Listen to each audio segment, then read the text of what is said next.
I came into just a blank Google search so that I could show you where to start. As we've said in all these sessions, that your Google Drive, all of that information that lives in Google is found in the cloud. So when you go into a Google search, make sure first off that you are signed in your professional Google account, which is linked to your professional email at newton.k12.ga.us. So to locate forms, just like with everything else in Google, you would click on the what I call waffle, but it's really the app switcher. And this allows you to see all of your Google applications that are open for you. So if you scroll down, sometimes you have to go to more apps, but this is where you can find forms. This is where you can start a brand new form, or you can retrieve a form that you have already created. Now, this session is really not so much about creating a form, but it's just understanding how to access and how to send and share those forms, and the permissions behind the form shared links. So I'm going to go into a form that I already created so that I can show you exactly kind of the guts of the form. So this is not going to show you how to create it. It's going to show you how to interpret information and how to send this out. So this is a quick form that I sent out to ILTs earlier about T for T, and you can see that at the very top, I can see responses. Okay, so that basically means that I can see all of the responses that came into this form.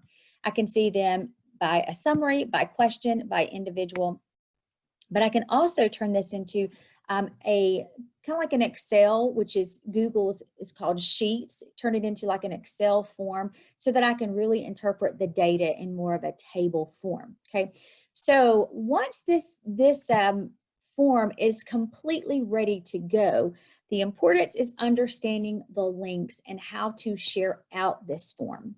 Okay, so as with everything, you know, you click share or send and things like that when you want to go ahead and push out information. The one thing with Google is Google is very driven by pictures, very visually driven. So a lot of times, if you are new to forms or anything, I always suggest to click on the different icons so that you can understand what they mean. Okay, so that's what we're kind of going to go through today. This here is called an add-in, which you can push into your Chrome browser, which we'll discuss that when we discuss forms. Your next option here is obviously to customize your theme. The I lets you preview, but then we get to the wheel, the cog wheel, which is going to be our settings. So this is where you can kind of see the settings of this form. And I wanted to show you the form links because with Google Docs and Google Slides, that looks pretty similar. This one looks just a little bit different. You've got to look in your settings and then send from there. So obviously with forms, you can make a general, a presentation, or a quiz form, but this is just a general form here that I created. And just like with everything else in Google, it's going to automatically default to restrict to users in Newton County. Okay, so that is something that's going to be selected here. If you don't want that option, then obviously you would unselect it by unchecking that.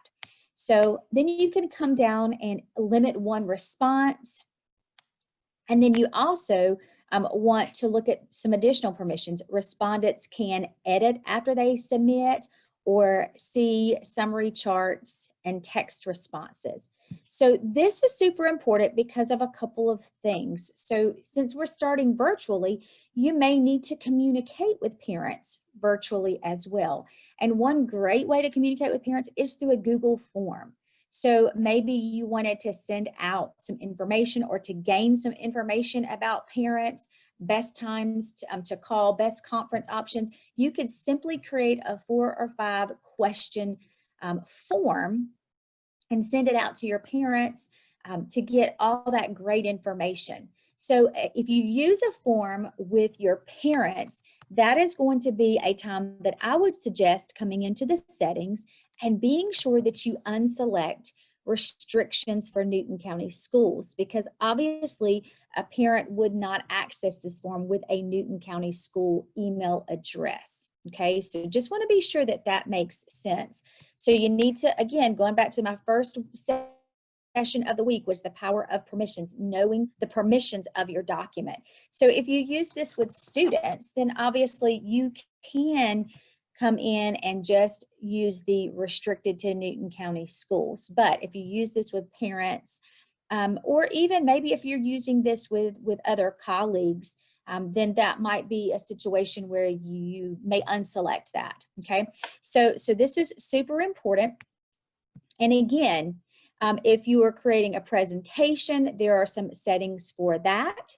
And then also for quizzes, there are some quiz options for that. At any time, you can take a general form and turn it into a quiz. Okay, so again, because a general form is really still a simple question and answer option. But this is super important to recognize. But be sure that when you're finished with all of your permissions, that you can save that. So this is, again, another important one: limit one response. If not, if you don't select the limit one response, then people can come back and again and respond as many times as you want. But that will just depend on the nature of your form. Here's another one that's super important to consider if maybe you want someone to come back in and edit after they've submitted. So just look at your permissions in your settings. So this is a little different than the docs and the slides that we've talked about before. You need to look at your settings, and then from there, we would click send. This is, for me, sometimes it seems to be a little confusing, because when I think that I'm going to click send, that's an automatic send. But when I click send, that's really and truly going to give me the direction and a little bit more of a parameter around how this form is going to be sent. Okay, so the first thing we did was look at our settings behind the wheel. And now we're going to go into the send button and go from there. So you've got a couple of options. You can send it directly as an email by just typing in someone's name right here. So I could type in, let's see, I could type in Jennifer Williams, because it's going to come up quickly, because she's someone that I would email things to quickly. I could send this directly to her. But more than likely, if you're going to be using this with students or even with parents, I always suggest a great option is to create a link. That way you can place this link anywhere that you want to.